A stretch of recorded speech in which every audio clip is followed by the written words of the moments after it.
Buenas tardes, mi nombre es Rosa Emilia Segura, soy de la Escuela de Psicología de la Universidad Católica Tecnológica de Barahona, UCATEBA.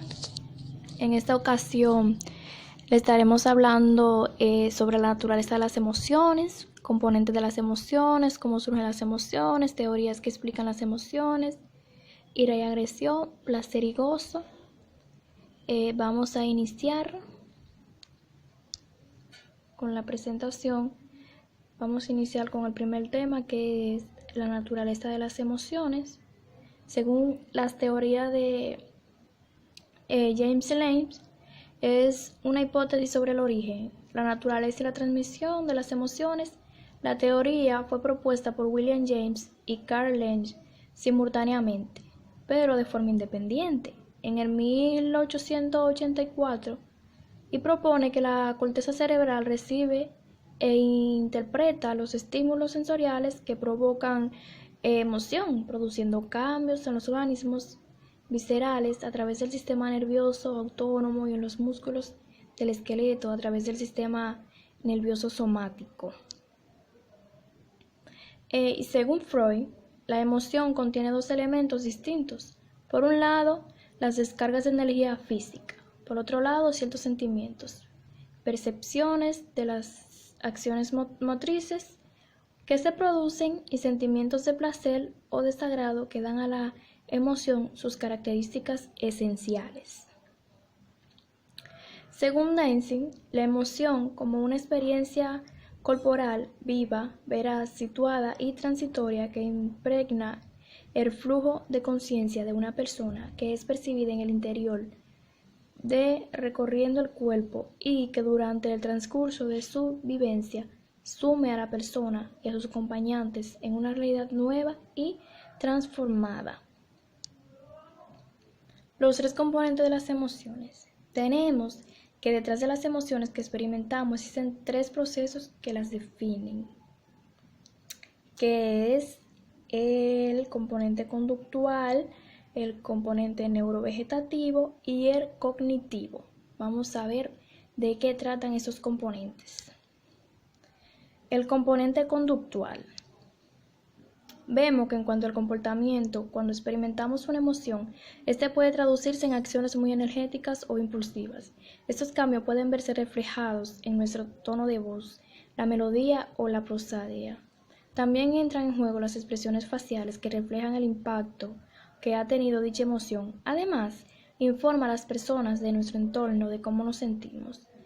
Este componente tiene la función de facilitar las relaciones sociales y en consecuencia la empatía. Cuando vemos a alguien llorar, sabemos que no se encuentra bien y que puede necesitar nuestra ayuda. También puede proporcionarnos información útil para evitar problemas. Si vemos que alguien está muy enfadado, nos alejamos. Sigamos. Veamos el componente neurovegetativo. Normalmente obedece el significado que le damos a dicha emoción. O sea, si sentimos una emoción y decimos que ira, ya estamos diciendo y afirmando que tenemos ira. Es uno de los componentes que más rápido suele aparecer y tiene la función de prepararnos para actuar. Son aquellas reacciones físicas que se reflejan en nuestro cuerpo. Estas reacciones no son controlables y aparecen queramos o no. Por ejemplo, si sentimos miedo pueden aparecer taquicardia, sudoración, temblor, tensión muscular. Son aquellas reacciones físicas que se reflejan en nuestro cuerpo. Estas reacciones no son controlables y aparecen queramos o no. Componente cognitivo. Es la vivencia subjetiva de la emoción o lo que comúnmente llamamos sentimientos. Se trata de cómo percibimos la emoción y el impacto que tiene en nosotros. Nos permite poner nombre a lo que sentimos. En ocasiones las limitaciones del lenguaje hacen que haya restricciones en los sentimientos y que lleguemos a la conclusión de que no sabemos qué es lo que nos pasa. La alexitimia va de la mano con eso, ya que es la imposibilidad de poner nombre a los sentimientos. Es algo así como una ceguera emocional que imposibilita la comprensión de lo que se siente. El problema se encontraría en el componente cognitivo de la emoción, ya aunque el que la sufre es capaz de sentir emociones, pero no es capaz de comprender y nombrarlas. O sea, siente emociones, pero no sabe lo que significan. ¿Cómo surgen las emociones? El sistema límbico es una de las redes de neuronas más interesantes e importantes a la hora de estudiar el comportamiento humano, ya que es una de las partes del cerebro con un papel más relevante en la aparición de los estados de ánimo. Es por eso que a veces es llamado el cerebro emocional. El sistema límbico es un conjunto de estructuras del encéfalo con límites difusos que están especialmente conectados entre sí y cuya función tiene que ver con la aparición de los estados emocionales o con aquello que puede entenderse por instintos. Si usamos este concepto en su sentido más amplio, el miedo, la felicidad o la rabia, así como todos los estados emocionales llenos de matices, tienen su principal base neurológica en esta red de neuronas. Sigamos. Así pues, en el centro de la utilidad del sistema límbico están las emociones, aquello que vinculamos con lo irracional. Sin embargo, las consecuencias de lo que ocurre en el sistema límbico afectan a muchos procesos que, teóricamente, no tenemos por qué asociar con la cara emotiva del ser humano, como la memorización y el aprendizaje. Las teorías de las emociones. Según David G. Myers, profesor de psicología en Hope College en Michigan, Estados Unidos, y autor de casi una veintena de libros, la emoción humana implica excitación fisiológica, conductas expresivas y experiencia consciente. Las principales teorías, las teorías fisiológicas, proponen que las respuestas dentro del cuerpo son responsables de las emociones. Las teorías neurológicas argumentan que la actividad dentro del cerebro conduce a respuestas emocionales y las teorías cognitivas sugieren que los pensamientos y otras actividades mentales juegan un papel esencial en la forma de emociones. Teoría de algunos autores. Según William James, la teoría de la emoción de James Lange sugiere que las emociones ocurren como resultado de reacciones fisiológicas a los eventos. Canon Barth sugirió que las personas pueden experimentar reacciones fisiológicas vinculadas a las emociones sin sentir realmente esas emociones. También sugirió que las respuestas emocionales ocurren demasiado rápido para que sean simplemente productos de estados físicos.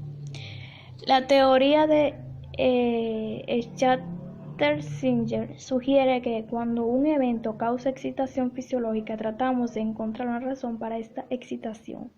Luego experimentamos y etiquetamos la emoción, al igual que la teoría de Canon Barth. La teoría de Schachter-Singer también sugiere que respuestas fisiológicas similares pueden producir emociones distintas.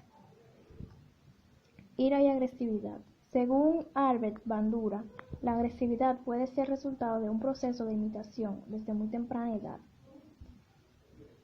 Definir y conceptualizar la ira con precisión se convierte en un trabajo básico y primordial para la investigación de esta emoción, puesto que, como recuerda Berkowitz, el término de la ira ha tenido múltiples significados en la investigación psicológica, al igual que en el lenguaje cotidiano, refiriéndose tanto a sentimientos como a reacciones corporales o fisiológicas, o como a actitudes hacia otras personas. A pesar de todo ello, parece consolidado entender la ira como una de las emociones básicas, y así está asumido por la gran mayoría de autores. Ahí los vemos a cada uno de ellos. Russell y Feldman Barrett recogen como algunos importantes trabajos, dan inscripciones alternativos para dimensiones similares que definirían las respuestas emocionales y que son el placer, displacer, la activación, desactivación. Estas dos dimensiones se explican en los trabajos analizados entre el 73% y el 97% de la varianza de las dimensiones evaluadas. De la activación, desactivación del efecto se derivan consecuencias como la aproximación o la evitación que entre estímulos, placer, gozo y felicidad. El placer. Baruch Spinoza ha sido uno de los filósofos que más se ha esforzado en racionalizar y definir desde esa perspectiva lo que es el placer y su naturaleza. Para él, el concepto de placer es un sentimiento de paso de cierto estado de perfección a otro más elevado, mientras que el dolor sería un proceso inverso. El gozo. El gozo es la intensidad de los sentidos propio de los seres humanos, ya que es una inmensa alegría. Así lo explica Santo Tomás de Aquino, diciendo: el acto de la caridad se sigue siempre el gozo, pues todo amante goza en la procesión del amado, y la caridad tiene siempre presente a Dios. Según lo afirma San Juan, capítulo 1, capítulo 4, verso 16. A otros autores, más bien, definir el gozo como virtud, eso es, la alegría y complacencia que siente el cristiano en la extensión del reino de Dios y su justicia, tal como lo da a entender el mismo apóstol, 1 Corintios 8:6. La felicidad.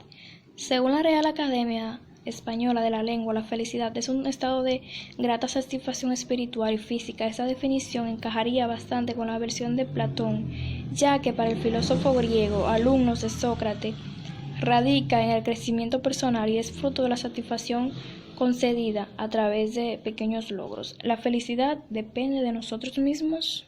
Aristóteles. La conclusión. Llegamos al final de esta presentación. Y en ese trabajo pudimos ver desglosados y resumidos unos cuantos temas que están relacionados con las emociones. Vemos que las emociones están ligadas completamente a todo.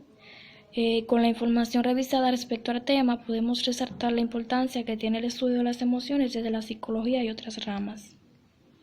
Muchas gracias.